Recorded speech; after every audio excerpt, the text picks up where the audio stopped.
think it's really sad that this question comes up a lot. We don't have this question for, let's say, teaching a child to use a stove in the kitchen, right? Or fire in general, right? We wouldn't ever ask, oh, when you taught the child to use the stove, did you tell them that they can burn themselves on it? That's the first thing we tell a child before they go near a stove.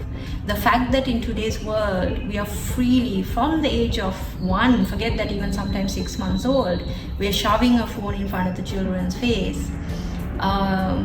Games, cartoons, chat rooms, social media, with, I feel like, almost no understanding from even the parents about the harm that comes with it. It's just so normalized now that we are now giving them the fire before we tell them that it can burn them, and burn them horrifically so. I think this is the first time possibly in history, in human civilization, that we're doing it like that, because in all other parts of history, when it comes to alcohol, when it comes to drugs, when it comes to smoking, when it comes to physical things, just, like crossing the road, driving a car, like all the things that could be harmful to a child, throughout history, we have always told them about the dangers first, and then introduce them in age-appropriate ways to it. But with technology, we're doing it in the reverse, and both parents and students and children alike are learning of the dangers only once they are in the danger, once they're burnt themselves.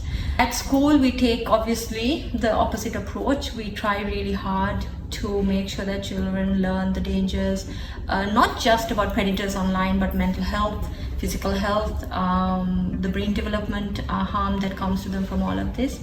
But as a school, there's only so much we can do. It is, again, very much on the parents as a whole to kind of take ownership of that space. But we urgently need action within that space. It's so urgent, I can't emphasize this enough.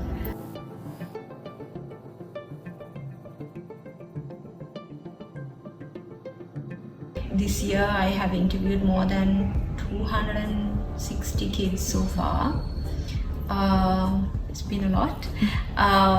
And of course, I represent the school in all kinds of different forums.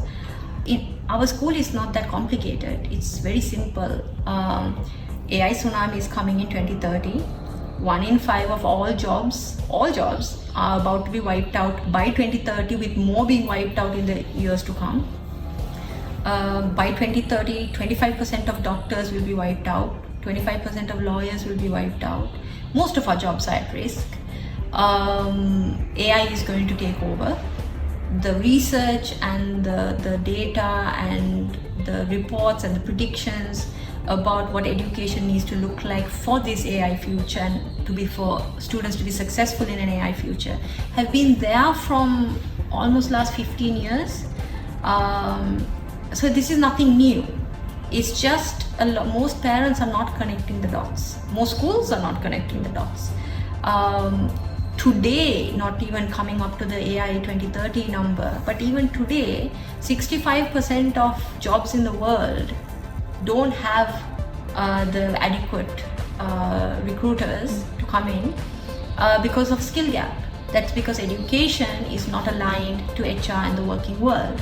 And that's today, before the AI tsunami. So by 2030, when the AI tsunami hits, this 65% number is going to become massive. Something like 86% of the jobs beyond 2030 haven't even been invented yet. And yet we are sending our kids to school to sit in a classroom and learn subjects that became defunct 10 years ago and prepare for jobs that will not exist in 5 years with qualifications that even already today recruiters are not interested in. I was with some people from the IT sector recently when they were saying today they have stopped using degrees and qualifications in their recruitment because it doesn't tell them anything. They're using interview test-based assessment. So if that's happening today, the children who are going to school today are going to face much more. So when I speak to people, there's no one who can really say anything against it because this is the future. It's just everybody else is very late to catch up to this.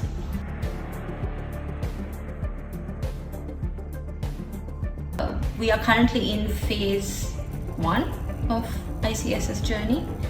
We are working on phase 2, which is the expansion around the rest of the country.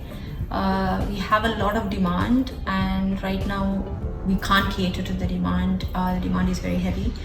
At the same time, it's important that we deliver quality over quantity and not rushing to something where it's not the right ICS picture. So I'm very, very focused on making sure that what we stand for, the way that we do things, our approach is solid and it is replicated around the country exactly the same as Colombo. And that is not something I want to rush into. So it's taking time, but we'll get there.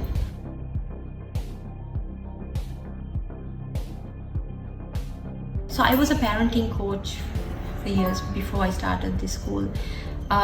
Something that came across in my work at that time was that parents are very aware, and they're on the right track when it comes to understanding that their children need to learn certain skills like sharing emotions, expressing themselves, opening up and speaking. But what was also interesting is that the parents don't actually do it back with the children. So if the parents are going through a difficult period, if they're scared, if they are hurt, if they're sad, if they're angry, parents do not communicate those things in healthy, open ways with their children. So even a simple thing, mom and dad have had a fight, they tend to do it behind closed doors and then tomorrow morning pretend everything is fine. What the children actually need is for them to openly discuss it at the dinner table, where they can say, as mom, I felt this and this and this because of dad's behavior or something dad said, and then the dad can say, well, I actually felt like this and this and this on my perspective because of your mom had behaved in this and this way, age appropriately. I'm not saying bring out all the dirty laundry, but children need to see this being played out by the adults in the household in a very tangible day-to-day way, because if you don't do that, your children cannot learn how to do that for themselves. So unless you are expressing to your child, that person made me feel really uncomfortable today. I know they didn't mean to, but I felt uncomfortable. Or I think that person wanted to make me uncomfortable and I really didn't like it. That person wanted to make me uncomfortable, but I'm fine because it's a water off a duck's back. I don't care. So unless parents are talking like that with their children, how on earth can a child, when they go through something that is difficult, that is confusing, that maybe the perpetrator has told them is a secret and shouldn't be shared with others, how can the children then know how to come? So it all comes back to the parents. They have to role model that. They have to speak up, and it has to be not a one-off, sit-down, highly uncomfortable conversation. It has to be day-to-day little things. Talking about what is attraction. It's okay to share those things with children in an age-appropriate manner. It's just there's a lot of internal feelings that parents have that never get communicated to children, and it leaves children with zero understanding of how to communicate, and they then turn to films, friends, pornography, social media, and a whole host of unhealthy sources to educate themselves, because children are looking for that education. So it's time that parents took that responsibility and led from the front rather than let the kids find it from somewhere else.